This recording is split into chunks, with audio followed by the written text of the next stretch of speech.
So hello everyone, good morning. তো আজকে সকাল সকাল আমি আর নিশা পৌঁছে গেলাম অফিসে, কারণ আজকে ছিল আমাদের ইন্ডিপেন্ডেন্স ডে প্রমোশন। তো সকলে সাদা সাদা জামা কাপড় পরে কিন্তু অফিসে চলে এসেছি।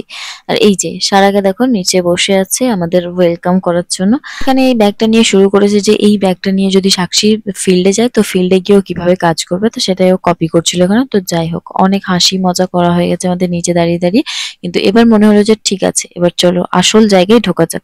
তো অফিসে ঢুকে গিয়ে ব্যাগ ট্যাগ ঠিক জায়গায় রেখে দিয়ে আমি চলে এলাম কফি খেতে। আর কফি তো আমার অল টাইম ফেভারিট, কিন্তু দুঃখের বিষয় এটাই যে অফিসের আমার বান্ধবীরা কেউই কফি খায় না, তাই আমি একা একাই খেতে হয় কফিটা। তো শুধুমাত্র কফি খেলে আর বন্ধুদের সাথে হাসি মজা করলেই তো হবে না, কাজটাও করতে হবে। তো একটু কাজ বাজ করে নিলাম, কাজ বাজ করে নিয়ে এসে আবার সবাই মিলে একসাথে বসে এখানে বিস্কিট খেতে শুরু করেছি। বিস্কিট শেষ হতে না হতেই সারা বললো যে ও ঠেকুয়া এনেছে, আর ঠেকুয়া তো আমার ভীষণ ফেভারিট, তাই দৌড়ে গেলাম ওর কাছে ঠেকুয়া নিতে।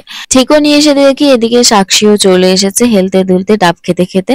আমি শুধু ভাবছি যে আজকে আমরা ফিল্ড ছেড়ে অফিসে এসেছি কি করতে, মানে খেতেই, মানে এসে থেকে শুধুমাত্র খেয়েই চলেছি, মানে একটার পর একটা খাওয়া দাওয়া চলছে। সো ফাইনালি শুরু হলো আসল কাজ, যেটার জন্য আমাদের আজকে অফিসে আসা। তো শুট শুরু হলো, এখানেই তো শুরু হলো আসল মজা। প্রথমে সুন্দর সুন্দর ফটো তুলে নিলাম, এরপর আমাকে দেওয়া হয়েছিল হিন্দিতে ডায়লগ বলতে।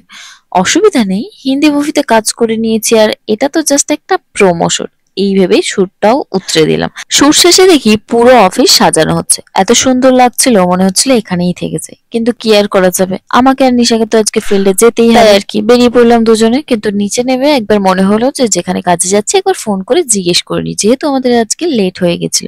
তো ওনাকে ফোন করতেই উনি বললেন যে আজ আসার দরকার নেই, কাল চলে এসো। শুনে তো আমি আর নিশা ভীষণ খুশি হয়েছিলাম, নিশা আর আমি তো নাচতে শুরু করে দিয়েছিলাম। এমনিতে আমরা অফিসে যাওয়া একদমই পছন্দ করি না, বাট এই দিনটা আলাদা ছিল, তাই আর কি এতটা খুশি হয়েছিলাম। আবার উপরে উঠে চলে এলাম, তো এসেই দেখি এখানে তো লাস্ট রাউন্ডের খাবারের জন্য চলছে ঝামেলা। এদিকে সারা আর নিশা করছে চিকেন বিরিয়ানি খাওয়ার জন্য ঝামেলা, আর ওদিকে সাক্ষী করছে ওর পার্টনার চেঞ্জ করতে হবে খাবারের। শেষমেশ সব সলভ হয়ে গেল আর শুরু হলো গ্র্যান্ড ফুড ফেস্ট।